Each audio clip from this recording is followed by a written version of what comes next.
It's time to get interactive. Hey. Hello. You look good. Ah, thank you. You're not going to ask me to stop chewing chicken, right?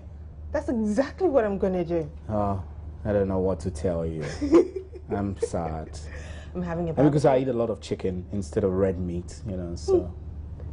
So does my husband, actually. I'm in trouble. Well. Not really, right? You heard what he said. Yeah. So? I'm sad. I'll cry. Oh, you're still sad? Then watch Jay and I. Okay. Right. So, how about you? Do you love chicken? You might have to stop eating it for a while or not.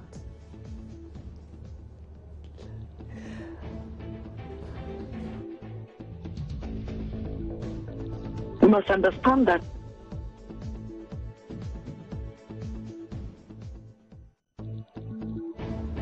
So we now know what is wrong with the MPP. You must understand that this is a spiritual bomb. Do you know what the presidential bride price is? I tell you, it's interesting stuff coming up on JN Interactive tonight. Just sit tight, grab your handheld device, and be a part of the show. My name is Jennifer Jane Asante.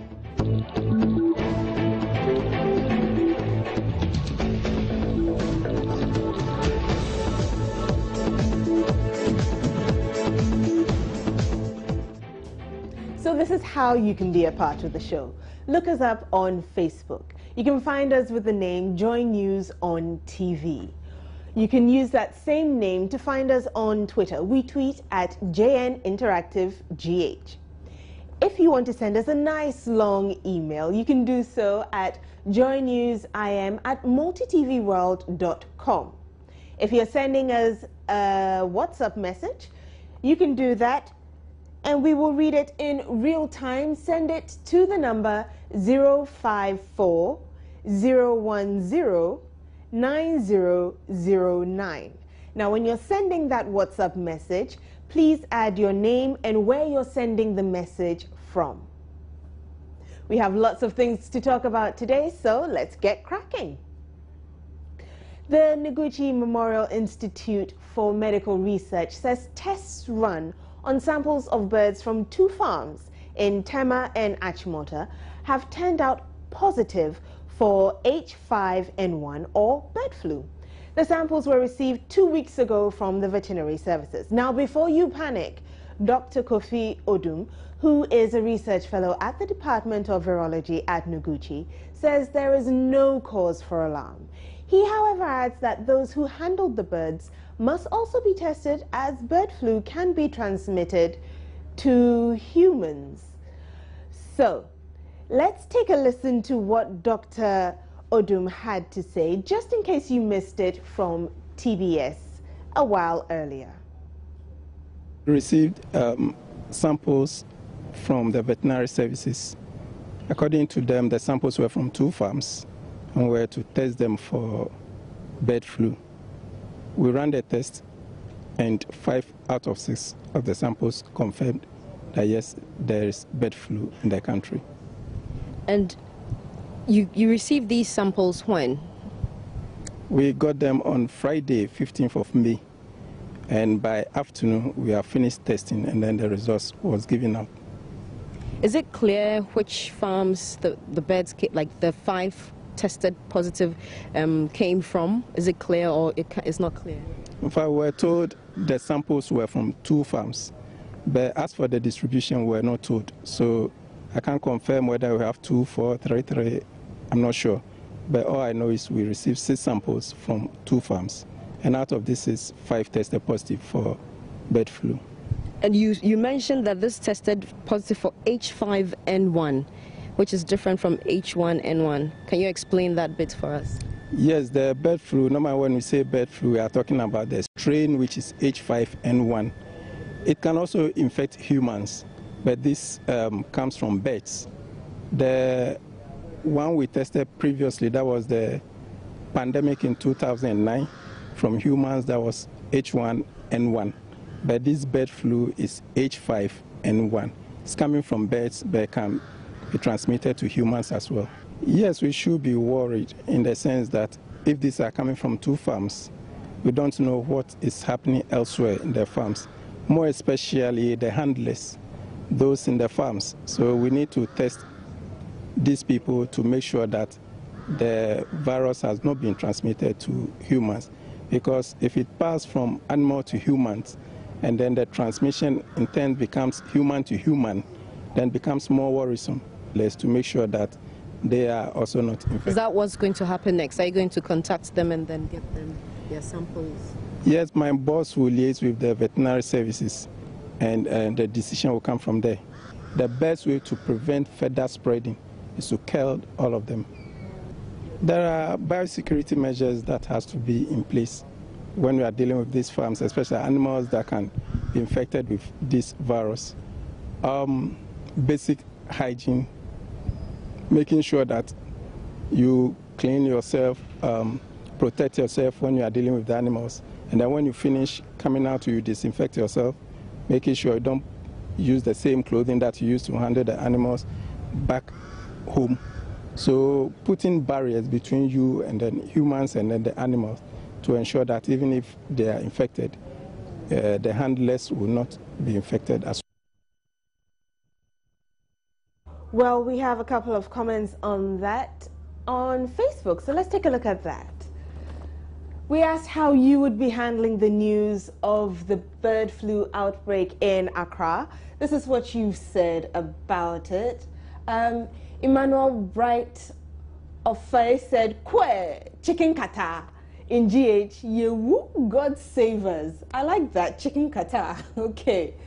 Bernard Kobner said, "OMG, bird flu again with this hardship economy."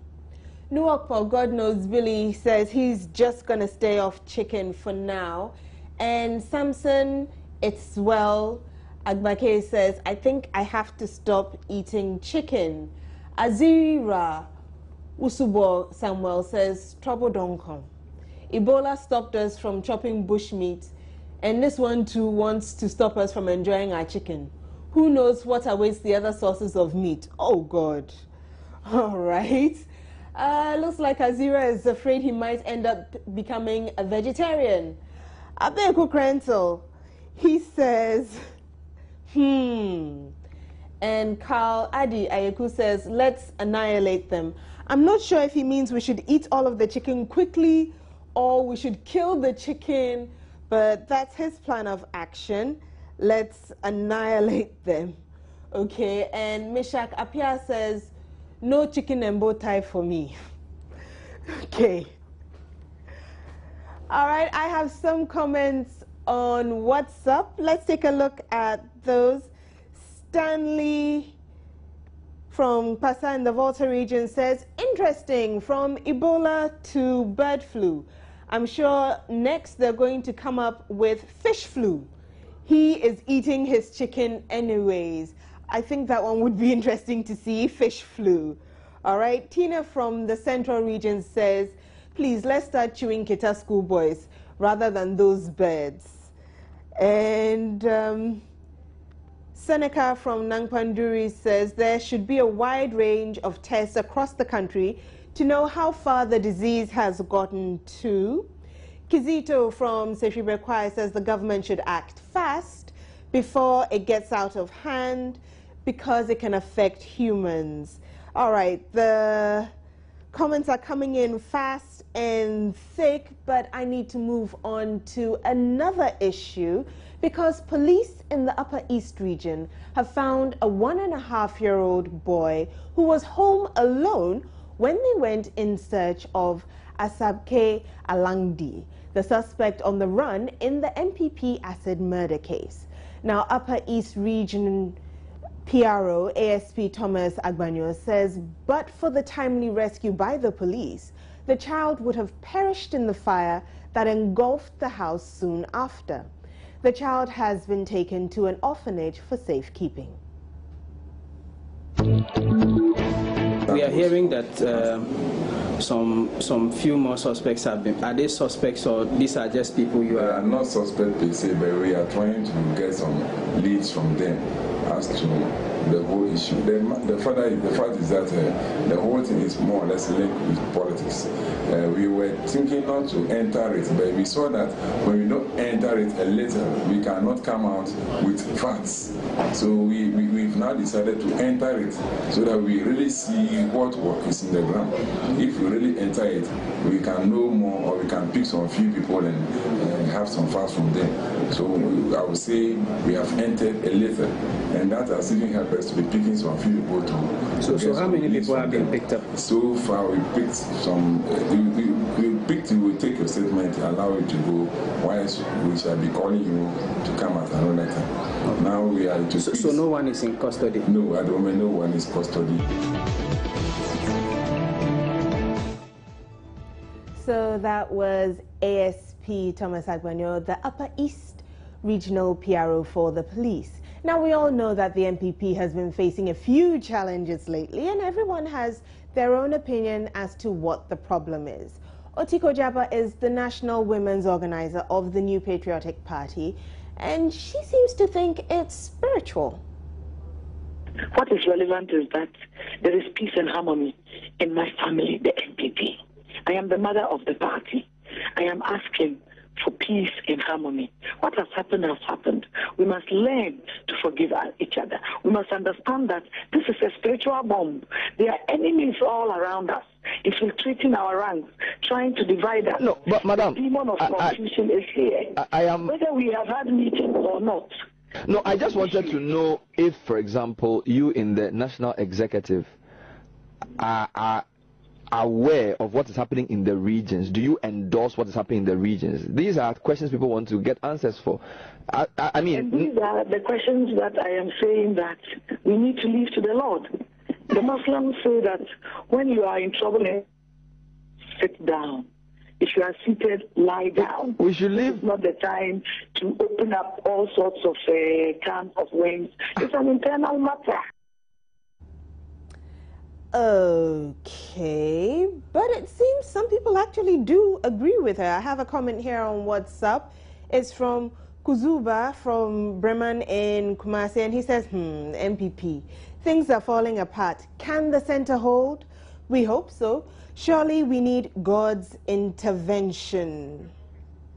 All right, I have a few comments on Facebook. We asked you what you thought about it, and Pakwesi Afol says she better keep quiet if she has nothing to say. Shh. Ohiniba Kofi Eburam says, haha, they should gather and pray to God Almighty. AJ Jr. says, spiritual, physical, or mental, it is none of my business. Prince Living says, and the fufu eating story, we should call a spade and not a big spoon. Emmanuel Carl Clark believes it may be true because Asa Kennedy said it and she also repeated it, and the devil we know is the devil we see. Felix Sante says, now you're calling for prayer for the party, not the country's challenges. This is mischievous and parochial interest. Okay. King Faisal says possibly. For all you know, people might be manipulating them. I think they need to seek for spiritual intervention. Shadrach Tre says then they should seek for a spiritual man for help. Okay.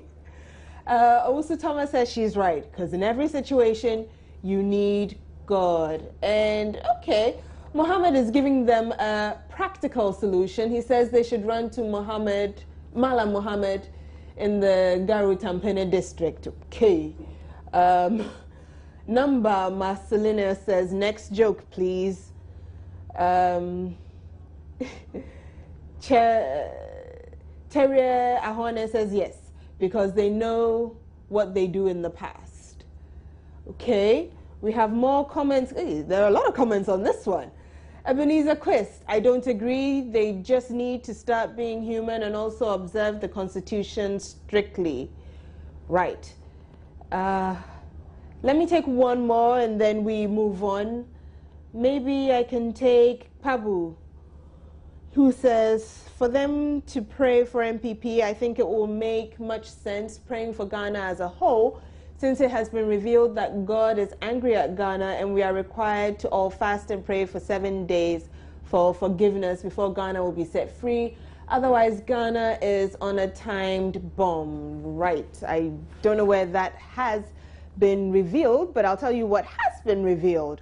On Tuesday, media houses published a letter, purportedly from the General Secretary, Kwabena Japong, indicating that he had resigned from his position. But minutes later, the man himself was on air, denying that he had issued such a letter and insisting that he was still the General Secretary of the MPP. That I have not signed any letter, I have not issued any letter, I'm still at post. So if some people have been able to fake my email address, and I mean, there are a lot of IT people who do all sorts of things in the country these days, you know, and so people can do things. I am at post. I want to reassure the people of my party, the people of our country, that I won a duly contested election, was sworn in by a public organization, the Electoral Commission, and so I'm a public officer. I earned my position, and I intend to see out my mandate. So what could possibly drive a person or a group of persons to do such a thing? You know, writing a letter stating that someone has resigned his position. We've been asking what you make of this latest development. You know, a forged letter of resignation. Nowadays, because of the technology, people can hijack your email and just enter into the email and do anything. It's not right. It's very, very bad. And it's not good for Ghanaians and everyone in Ghana to do such a thing, to disgrace someone or to make somebody integrity down to the people like that. I heard him this morning, but he says it's not true. Oh, I can accuse the NDC boys can do that. No, it's not right. It's against the law. It's like they are throwing dust into our eyes as Ghanaians, since we don't know what's going on there. So we need to say something which is true. We can't believe it. Actually, I wonder. Just this morning, I heard the news that he doesn't know anything. He said he doesn't know anything about that. So he wonder how somebody can hack into his email and come out with something like that. But I wonder if people can behave that way. But we are still humans. It's very criminal offense, and it should be taken seriously. And those who manipulated or who did that should be caught and deal with severely, so that it serves as a deterrent to other people. How could you do that? I mean, for God's sake, it's serious. No, it's very wrong. Nobody should do that. It's very wrong to do that. To me, I see it to be even a criminal offense. No one should do that. I have my own signature. You don't do things that I have not said, I have not given you the way to do. So it's very wrong for such a person to do that. Exactly.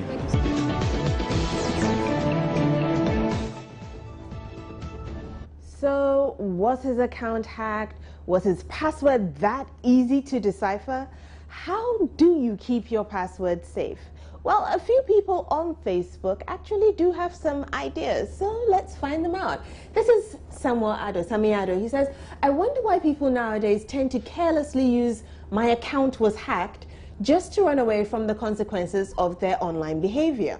A message to tech users: learn to set strong passwords and not share them with anyone else. Hackers have better things doing than breaking into email accounts of simple people and sending out purported resignation letters. All right, I'll take just two of the comments there and move on to another one. Katachie Edmund Osejemfi says, don't mind them, they think you have no serious work to do. And Sami Ado responds with, haha, it is just like the joke that talks about the devil crying in the corner with the reason that he's blamed for every bad thing that humans do. Let's take a look at what Sam Jatta George has to say. He gave some rather interesting solutions. We'll open that up a bit. It starts with a greeting and says, thought I should share a few thoughts with everyone in these days of cyber warfare. Use a unique and strong password. Have a clever mix of characters using alphabets, numbers, and symbols. Also, Try as much as possible to resist the temptation to use the same password across multiple platforms. Also, activate two-tier authentication. Services like Google, Facebook, and Twitter offer a second level of authentication before access. And it goes on and on, telling you how you can better protect yourself whilst you're on cyberspace. So how do you protect yourself?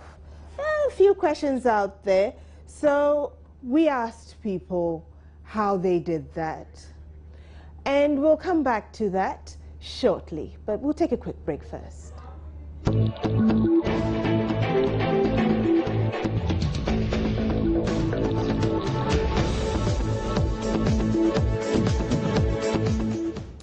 Okay, so now let's move to East Africa, and to be precise, Burundi, where its president, Pierre Nkurunziza, has made an appeal for funds from citizens. What for?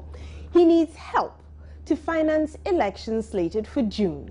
The appeal for funds were made on the government's official Facebook page. It comes after the European Union said it will withhold more than $2 million of funding for the elections. They must have gotten upset over the pictures of Mr. Nkurunziza playing football. Over 150,000 people have fled their homes to neighboring countries amid fears of war as the president seeks a third term. But President Pierre Nkurunziza seems unperturbed. Again, the football. Well, he did survive a failed coup attempt earlier this month, so maybe he needed to release the stress. So what do you make of this appeal to citizens to help fund the elections? Pleading for funds on social media, I don't think it's reasonable. I don't think it's reasonable because I believe that as a nation, they should always have a budget for all these things. If you know in the next 4 years and next 3 years you are going to run an election, you should prepare for that. So I don't think the social media should help them in raising funds for their election. That's really serious. Yeah, because I think the states or the country should finance that. But I don't think it should go that far. If they have come up so, they have a reason to that. I think the Facebook, that's not the right procedure. At least they should talk to the government of the country. But it's only the state, the government that can help. We are fed up with them. You know, look at what's happening there. The numerous crime that's going on, people died, and they have not learned their lesson. So these people, to me alone, they should have left like that. They should think. You know, when you continue helping them, they become slowly headed. And they continue repeating the same mistake over and over.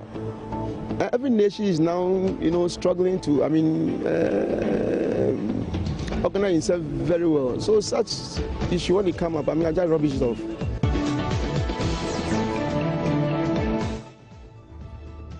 Still in East Africa, Felix Kiprono, a lawyer in Nairobi, Kenya, has his eye on someone special. President Obama's daughter, Malia. His offer to win her hand, 50 cows, 70 sheep, and 30 goats. People might say I'm after the family's money, which is not the case. My love is real, he said. According to prices on Africa Farming, Kiprono's offer could be worth in excess of $90,000 US. There are some issues, of course. Well, for one, Malia Obama is 16 years old, and for another, she'll have to develop a taste for village life. Ours will be a simple life. I will teach Malia how to milk a cow, cook ugali, which is a porridge, and prepare mercy, a sour milk, like any other Kalenjin woman, he said. Who says you can't put a price on love? And if Malia doesn't like the idea, she can always throw a tantrum. As it seems, the White House is the hottest venue for tantrum throwing. Not sure what I'm talking about? Well, how about I show you our picture of the day and explain. Now, one little girl may have been in the company of the President and the First Lady of the United States of America, but by golly, she wasn't going to be happy about it. Journalist and writer Benjamin Moser tweeted this epic tantrum photo of his niece whilst visiting the White House's Red Room on May 21st. You see that? It got 4,280 retweets, and it's been favorited 6,059 times.